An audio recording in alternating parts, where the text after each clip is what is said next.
we spend a good amount of time recollecting, um, talking about the details of experiences that we've had in the past. We tell stories about events in our childhood. We study for exams and then later recall certain details of, for example, experiments on a test in psychology. Um, we might see someone from high school that we haven't seen in years and say hello to them and be able to recall details about their life, their circumstances, where they're going. How is it that we know that this friend who we haven't seen in a year is going to UW Platteville or UW Milwaukee or the University of Illinois or wherever they were going to? What is this process? What is involved in this? How is it that we do this? It's a fascinating topic. I'm sure you guys are all interested in it as well. But memory is actually probably comes into psychology with the computer. It winds up being a metaphor that we use. We think of our memory, human capabilities, in terms of a metaphor, I believe, computer metaphor. That is, that there are storage, retrieval, and encoding processes that our brain does, and so on. And we need to talk through some of these issues and come to a point of recognition, and hopefully you'll be up to date on the current theory of memory and especially its physiology. Um, the computer for metaphor problem is that if we ask the question, is your brain like a computer?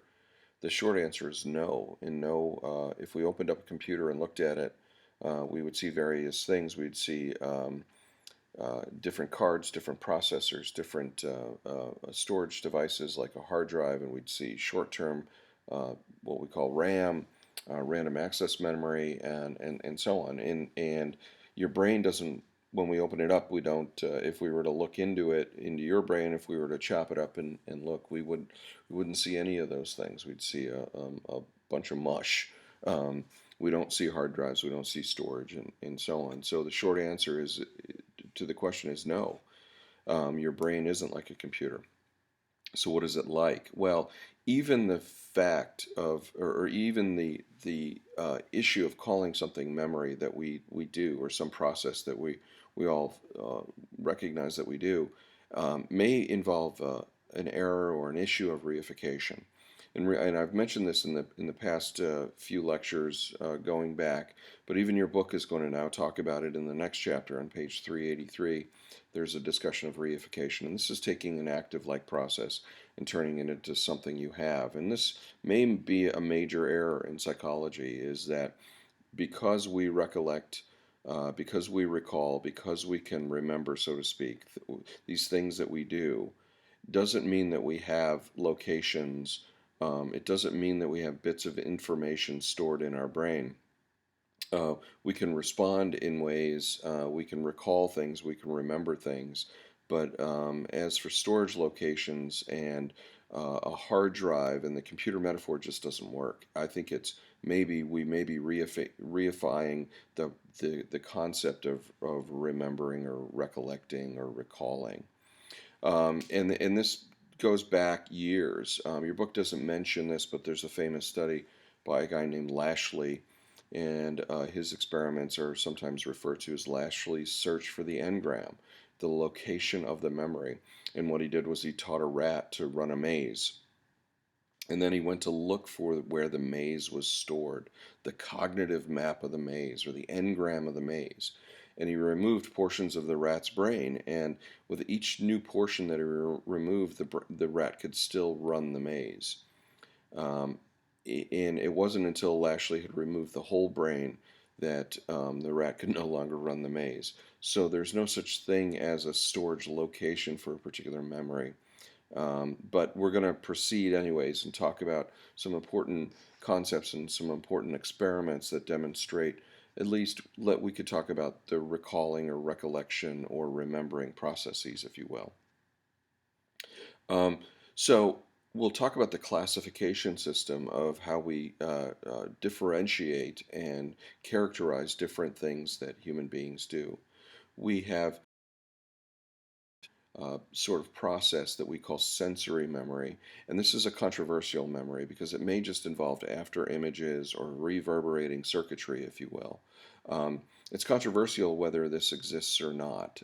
So these might be the after images you see when exposed to something, especially visually. But the the more detailed studies have been on short-term and long-term memory. So let's go over those quickly.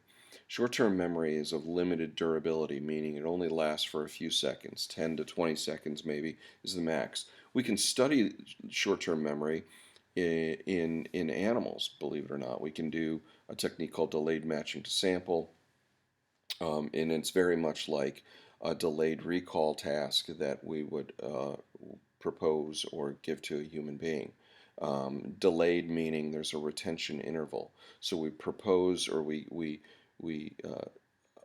expose the subject to some stimulus, some event, a nonsense syllable, a color, a tone, or something like that. It doesn't matter whether it's a human or an animal. And then we give them a period of time where they don't do that and then ask them what they saw or what they remember. These are short term memory studies. It turns out that a human's short term memory is much better than any animals. We get chance responding in humans in the 20-second range, whereas we get chance responding in a pigeon, for example, at 5 or 6 seconds. Um, Short-term memories are also of limited capacity. There was large studies that were done and many claims that it involved 7 items, plus or minus two. You could remember 7 things, basically, and that's why phone numbers were. We thought phone numbers were illustrative of this because that was the number. I can never remember 7 numbers, so I must be the minus two. But it turns out that this was probably not the case. Short-term memory might involve a different number than that. Um, seven items plus or minus two means a range of between 5 and 9 for any particular person. But it was pointed out that people also chunk things, and chunking is the process of breaking up things to remember into chunks and keeping them together. So, for example, if I were to ask you to memorize the digits 60847254117, that might be easy to chunk into a phone number, which in fact is my office phone number. 608 is easy to remember as the is the Whitewater area codes. 472 is the UWW exchange, and really all you need to remember is 5417 because you can come up with the other bits. So chunking is illustrated by breaking up a larger task into bits that are sort of easy to remember. So short-term memory studies were subject to these chunking issues or chunking confound or problem, and that's why we have um, started to talk more about working memory than about short-term memory. And the most popular theory out there is Baddeley's theory, which involves 4 components. The first is the phonological loop, which is the rehearsal, recitation, repeating. So if you were asked to, if you if you were to, somebody tells you a phone number on the phone and you need to write it down, but the pen and paper in another room, what you might do is as you're walking to that other room, you might be rehearsing or reciting or repeating that number.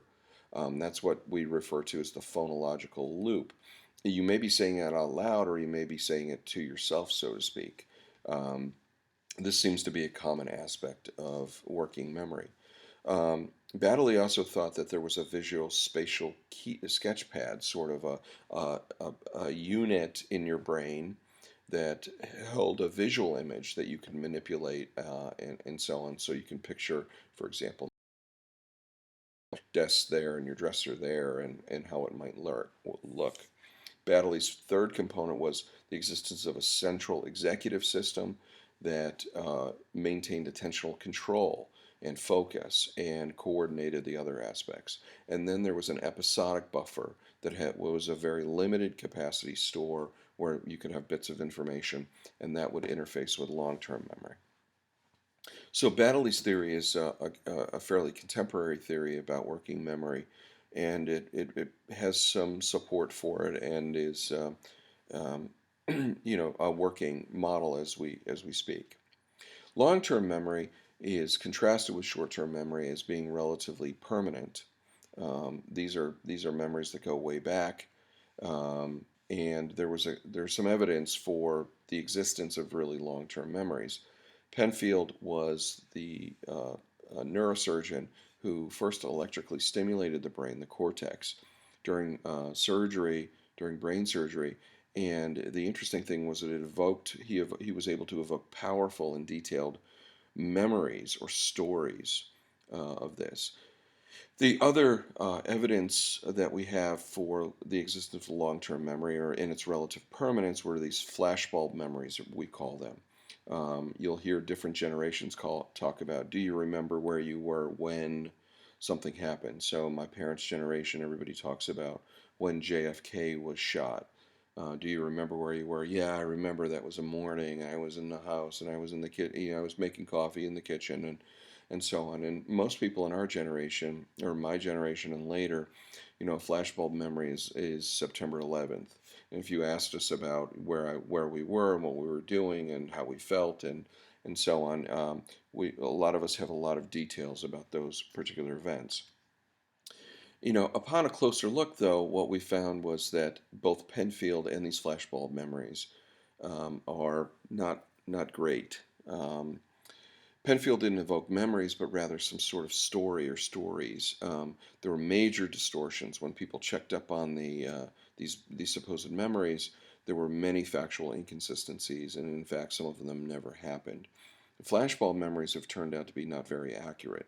But in the flashbulb memory case, what we know is that the emotional content of this is what's producing this strong sort of feeling about your memory. So there's much evidence that there's sort of a change in how we view the world or our experience should be, and how that shapes us. But the details of those experiences, it's not a computer storage, it's not a tape recording or DVD recording of the events. Our visual spatial system, especially, is not like a VCR. It's not like a video recorder.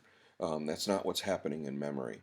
Often, what we do is get bits and pieces, and then we fill them in. So um, that's basically what I want you to know about memory. What I'd like you to do is watch the video on long-term potentiation, which is a physical manifestation, we think, or a physical model of memory or of brain change as a result of experience. And there's a nice animated video that I've posted up on the website, so take a look at that. And that's the work that Kandel was famous for and largely developed and won the Nobel Prize for. So I think that's a really good video. So go ahead and watch that, and we'll see you soon.